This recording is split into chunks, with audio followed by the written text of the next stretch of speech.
Olá, meu nome é Ângeles e hoje nós vamos falar sobre as reuniões mediúnicas, natureza e características.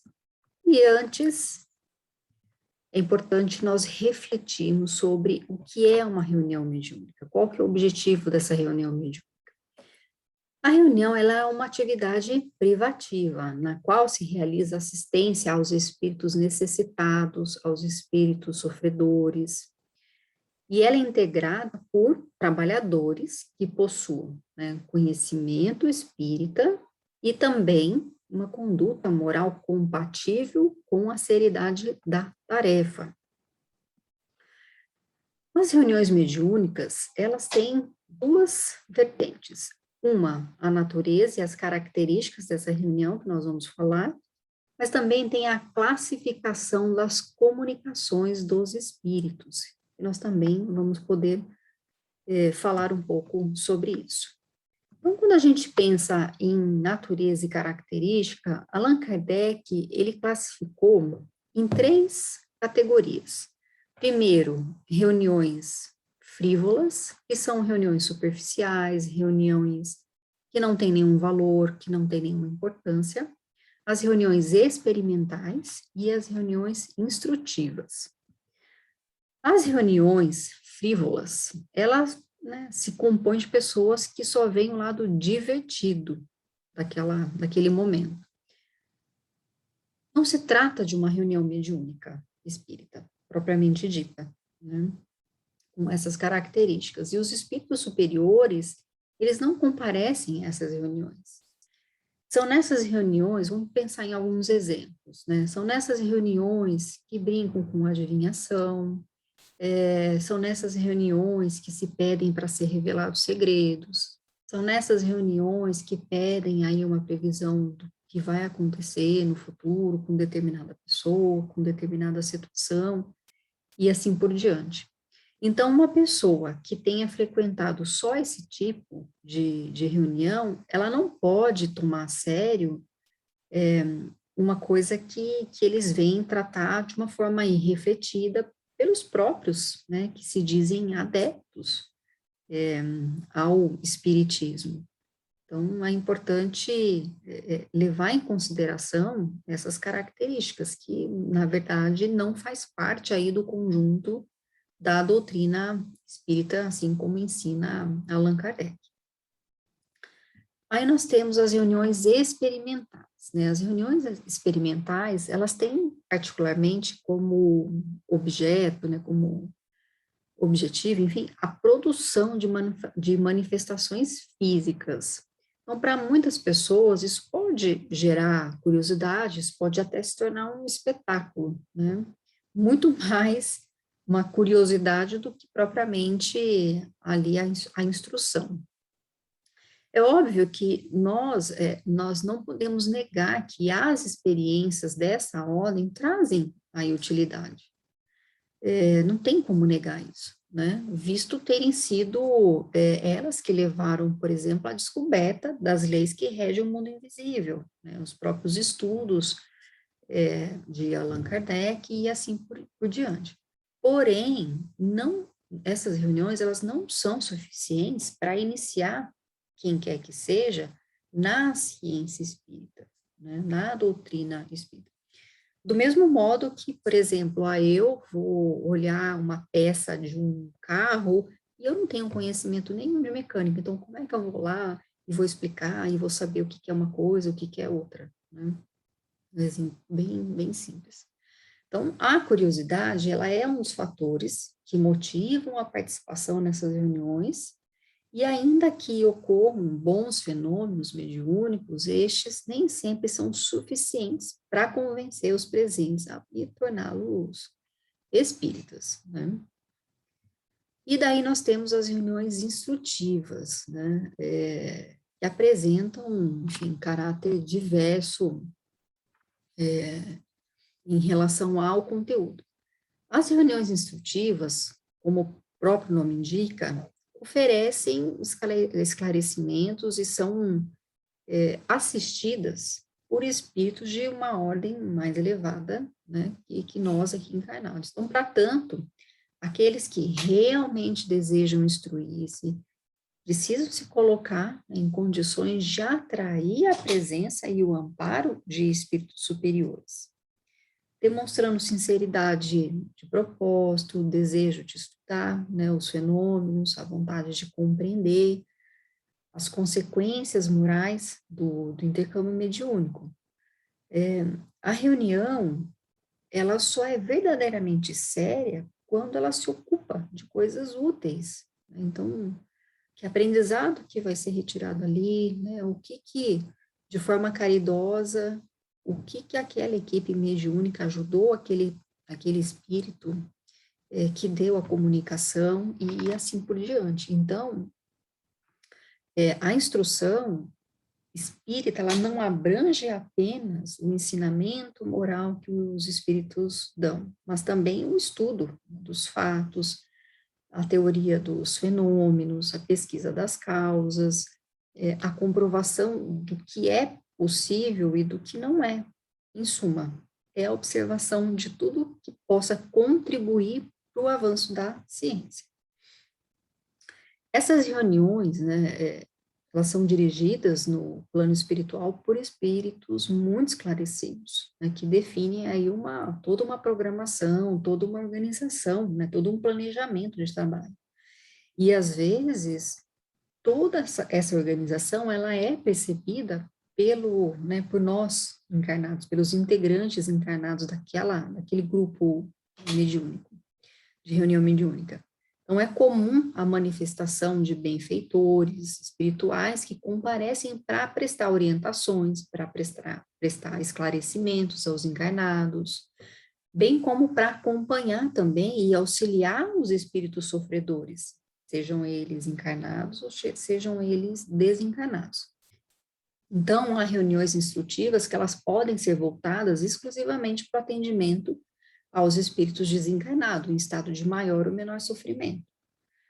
E a forma, né, se ocorre de forma regular no centro espírita, enfim, normalmente sim, né, ocorre de forma regular, e representa uma oportunidade para a educação das faculdades mediúnicas e da prática da caridade.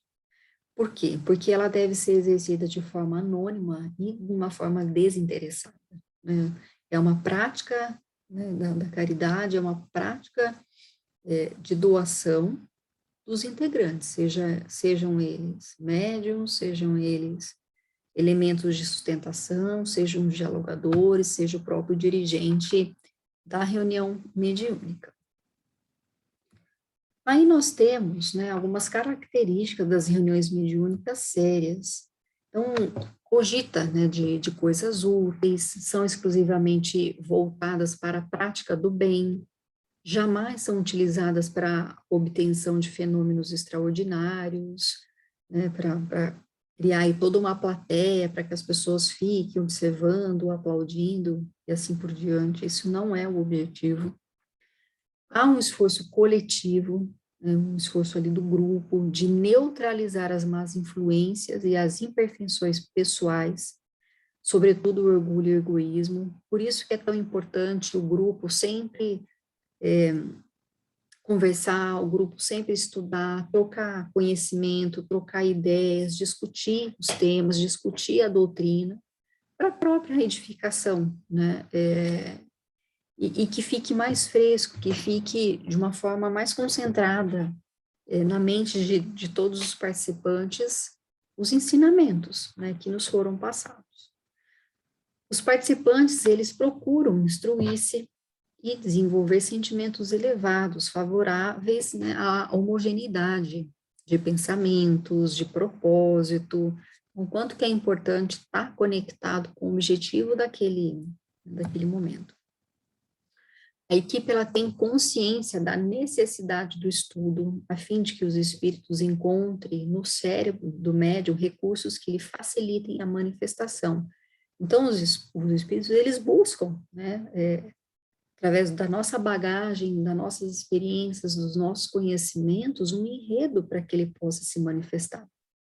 Ainda, né, que essas tragam a forma e o colorido pessoal né, de cada indivíduo, de cada médium, de cada espírito, e assim por diante. A reunião, ela é privativa, ela não é um espetáculo, ela não é uma apresentação, não é para ter um número exagerado de pessoas, e precisa desenvolver um clima de recolhimento, um clima favorável, um clima de comunhão de ideias, um clima de propósitos, né? Então, assim, puxa, eu sou integrante de uma reunião mediúnica, né? Sou membro ali de uma reunião mediúnica. Hoje é o dia da atividade. Então, eu preciso trabalhar todo o meu dia, não é só na hora que eu estou lá na reunião mediúnica, 10 minutos antes, eu vou fazer uma oração, vou fazer uma prece, vou me concentrar e está tudo bem. Não, né? A gente precisa se preparar antes, a gente precisa se preparar no dia anterior, a gente precisa se preparar no dia, porque a gente percebe que tudo acontece naquele dia, tudo para que tire a gente do eixo, tudo para que a gente tenha algum tipo de instabilidade emocional, alguma irritação, alguma coisa, ela acontece. Então, é importante que a gente fique vigilante, a gente se concentre no propósito, né, da reunião mediúnica, a gente fique em prece, para quê? Para que quando chegar no momento da reunião mediúnica, a gente esteja ali, né, no nível de recolhimento, né, em nós mesmos, né, no nível ali de pensamentos elevados, e isso vai facilitar o trabalho do coletivo. A reunião, ela é um ser coletivo, então não dá para fazer uma reunião mediúnica somente, né, com um indivíduo.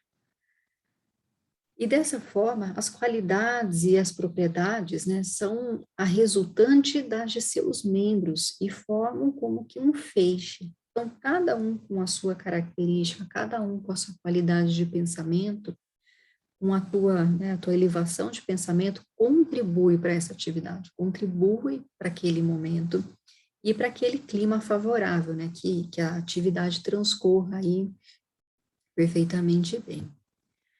Então, os médiuns, eles não devem se sentir constrangidos com a análise das comunicações recebidas, né? Todo médium que sinceramente deseje não ser joguete de mentira, deve, portanto, procurar produzir em reuniões sérias, aceitar, né, agradecido, solicitar mesmo o exame crítico das comunicações que receba. Isso é extremamente importante, né? O médium, ele não precisa se sentir mal por conta disso, porque um dos objetivos do grupo mediúnico, um dos objetivos do dirigente mediúnico é garantir a verificação dessa comunicação, é garantir a veracidade dessa comunicação. E como é que isso é feito? Através de pesquisa. É comparar o teor dessa mensagem que chegou com, né, com as obras de Kardec, com as obras que nós temos aí, e elas nos auxiliam para essa verificação. Muitas vezes chegam mensagens distorcidas, mensagens duvidosas, então se faz necessário isso. E o médium não precisa se sentir mal por conta disso, né? Não, vamos lembrar que a mediunidade, o exercício da mediunidade é um exercício de caridade e deve ser feito de forma anônima, sem interesses por trás disso. As tarefas mediúnicas, elas pedem assiduidade, pontualidade, fidelidade, muita disciplina. Então, se existe uma programação, um planejamento de reuniões mediúnicas semanais naquele determinado horário, é importantíssimo ter a disciplina, né, de comparecer a essa reunião, de se dedicar ao estudo, de se dedicar ao exercício.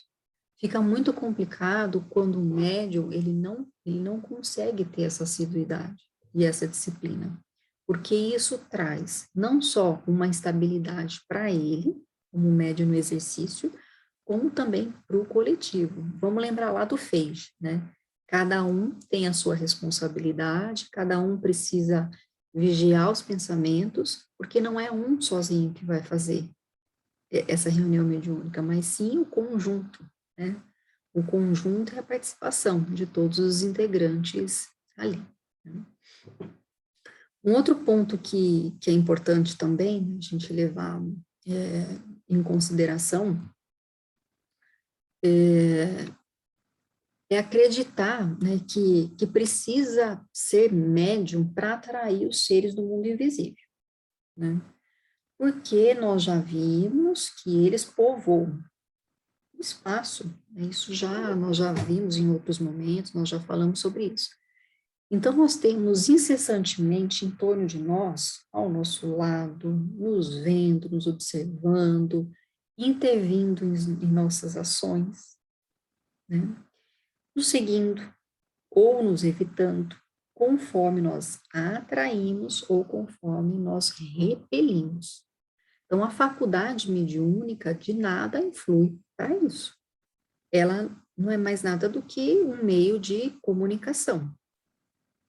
Então, partindo desse princípio, suponhamos que uma reunião de homens, né, levianos, que não tem muita responsabilidade sobre o que está fazendo ali, que são ocupados com seus prazeres, ocupados aí com seus vícios. Como que vocês imaginam, né, que espíritos são esses que preferencialmente vão cercar esse grupo? Aqueles que, né, vão ter simpatia por essas características.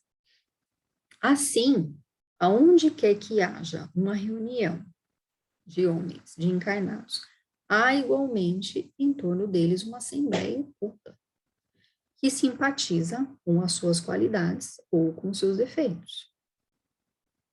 Então, se numa reunião, sem um propósito, chamarem, por exemplo, um espírito superior, que poderá, né, ele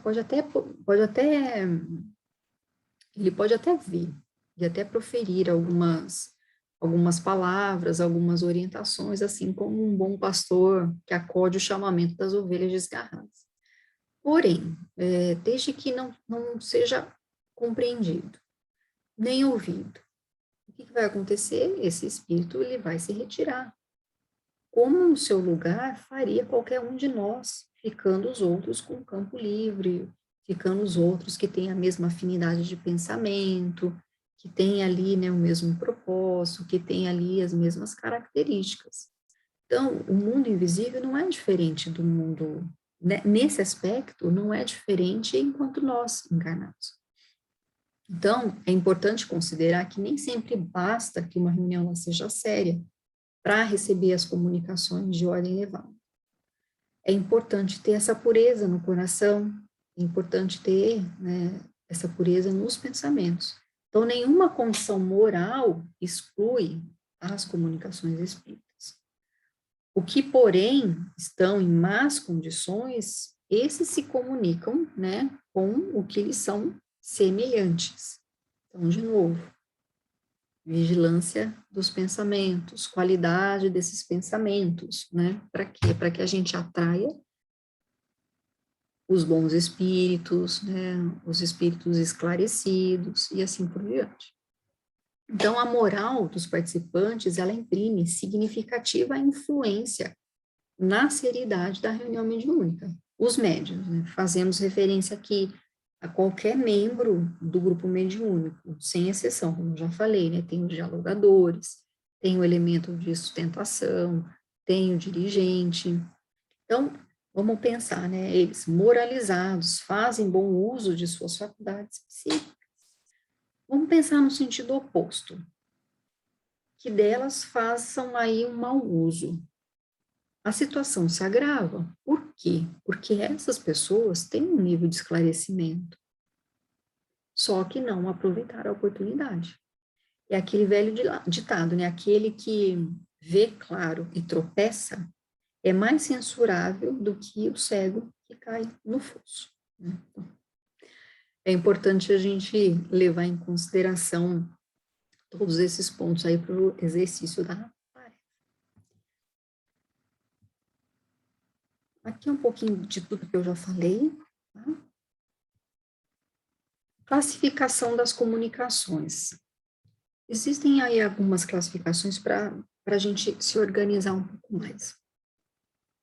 Organizar um pouquinho mais o nosso entendimento e pensamento. Então, nós temos as comunicações grosseiras, que são aquelas que traduzem por expressões que ferem o decoro, né? São expressões que não dá para serem levadas em consideração dentro de uma reunião mediúnica séria, são usadas palavras de baixo calão, um comportamento totalmente inadequado na reunião mediúnica e assim por diante. Existem as comunicações frívolas, né? O que são as comunicações frívolas? São as comunicações superficiais, que não têm valor, que não têm nenhum tipo de importância, né? Normalmente são comunicações de espíritos levianos, espíritos que querem desorganizar de alguma forma o coletivo, né, que querem desviar o propósito daquele grupo em relação ao objetivo da reunião mediúnica, e assim por diante. Nós temos as comunicações sérias, né, que são dignas de atenção, toda comunicação, é importante pensar nisso, que toda comunicação é importante o esclarecimento, né? Então, é por isso que nós já falamos um pouquinho antes, nos slides anteriores, que é necessário a verificação, que é necessário checar o teor dessa comunicação. Então, o tempo todo, né, a gente precisa fazer, né, fazer esse exercício de submeter essas comunicações ao controle da razão, à verificação, à checagem. Para quê? Para que a gente não caia numa ilusão e, de repente, receba uma orientação que, na verdade, essa orientação ela tem outra finalidade, ela tem outros objetivos que são diferentes do propósito do grupo mediúnico. Então, o tempo todo existe essa orientação nas obras de Kardec. E nós temos também as comunicações instrutivas, né, que são as comunicações que têm como principal objetivo o ensinamento, né, dado pelos espíritos mais elevados, seja sobre ciência, seja sobre moral, filosofia e assim por diante. Então, é importante a gente entender, né, todas essas características. E Allan Kardec, ele nos esclarece o seguinte ponto. Se o médium, né, do ponto de vista de execução, não passa de um instrumento, exerce grande influência sobre o aspecto moral. Pois que, para se comunicar, o espírito desencarnado se identifica com o espírito do médium. Essa identificação não se pode verificar, se não havendo entre um e outro simpatia, e se assim é lícito dizer-se afinidade. Então, vamos só relembrar das aulas sobre animismo, né, na reunião mediúnica, no desenvolvimento da mediunidade. Então, sempre vai haver o animismo, numa comunicação mediúnica. Vamos lembrar que o médium, ele tem essa existência, mas ele já teve outras existências. E ele carrega o aprendizado, ele carrega, né, a sua bagagem, né, de acordo com essas existências, todos esses ensinamentos. Então, nesse momento, nesta encarnação, lá naquela reunião mediúnica, naquela comunicação, ele pode ter simpatia, né, em relação ao momento dele, ali, naquela encarnação, ou pode ter uma simpatia, afinidade, mas de encarnações passadas, que às vezes nem o próprio médium tem consciência disso. Então, é importante a gente levar em consideração também essa característica.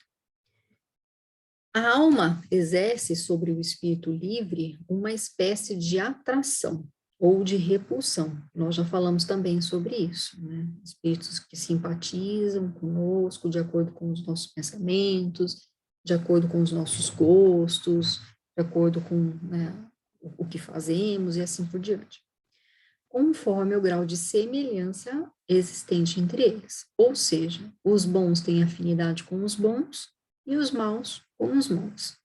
As qualidades morais do médium exercem influência capital sobre a natureza dos espíritos que por ele se comunicam.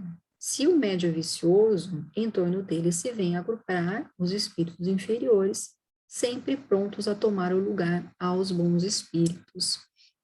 Então, de novo, né, a importância de estar em vigilância o tempo todo. Ainda, Kardec nos esclarece que as qualidades que de preferência atraem os bons espíritos são a bondade, a benevolência, a simplicidade de coração, e da mesma forma, né, os defeitos que afastam são o orgulho, o egoísmo, a inveja, a ciúme, a raiva, né? Então, nas reuniões mediúnicas de atendimento a espíritos necessitados de auxílio, né, que é muito comum na casa espírita, manifestam espíritos portadores das mais diferentes, né, dos mais diferentes tipos de problema, de situação, né? Então, há sim espíritos que foram suicidas, né, homicidas, espíritos que são obsessores. Entretanto, a seriedade de propósitos permite que o trabalho aconteça num clima harmônico, apesar, né, da evidente perturbação dos comunicantes, uma vez que os integrantes do grupo mediúnico eles são sintonizados, né, com o bem, com o espírito mais elevados.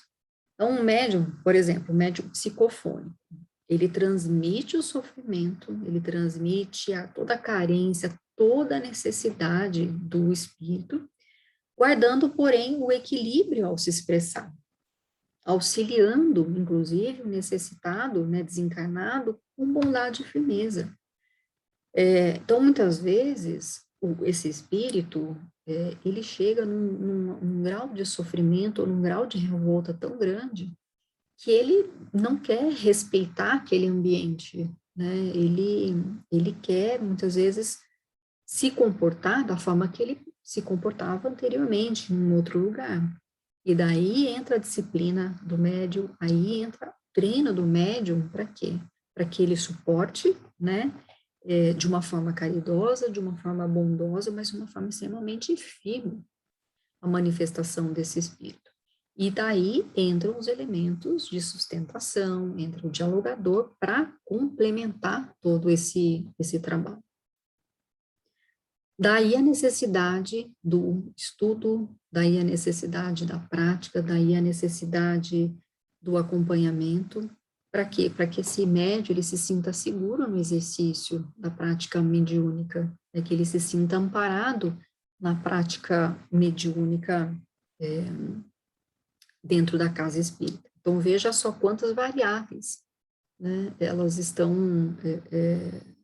ali para fazer com que a gente, para fazer com que a gente reflita, para fazer com que a gente tenha muita consciência do que nós estamos fazendo naquele momento. Então, atuar dentro de uma reunião mediúnica é um exercício de muita responsabilidade de qualquer integrante que ali esteja. Por isso que não é show, por isso que não é apresentação, ela tem um objetivo muito sério.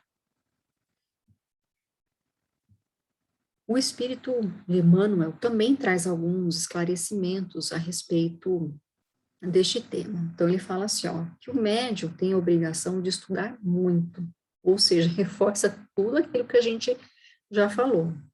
Observar intensamente e trabalhar em todos os instantes pela sua própria iluminação. Somente desse modo poderá habitar-se para o desempenho da tarefa que lhe foi confiada, cooperando eficazmente com os espíritos sinceros e devotados ao bem e à verdade. Ele ainda fala assim, ó, a primeira necessidade do médium é evangelizar-se a si mesmo antes de se entregar às grandes tarefas doutrinárias, pois, de outro modo, poderá esbarrar sempre com o fantasma do personalismo, em detrimento de sua missão. De novo, ele reforça tudo aquilo que nós vimos, que o exercício da mediunidade, ela é de forma anônima, ela é de forma caridosa, ela está ali, né, ela ocorre, o médium está ali para ajudar aquele espírito necessitado, seja ele encarnado, seja ele desencarnado. Então, aqui fecha tudo aquilo que nós vimos, tudo aquilo que nós pudemos aprender na aula de hoje. Em tudo o que sentimos, pensarmos, falarmos ou fizermos, doemos aos outros o melhor de nós, porque Deus nos conhecerá pelos bons frutos que produzimos. Uma mensagem de Emmanuel. Agradeço mais uma vez por estarmos juntos nessa aula. Até a próxima.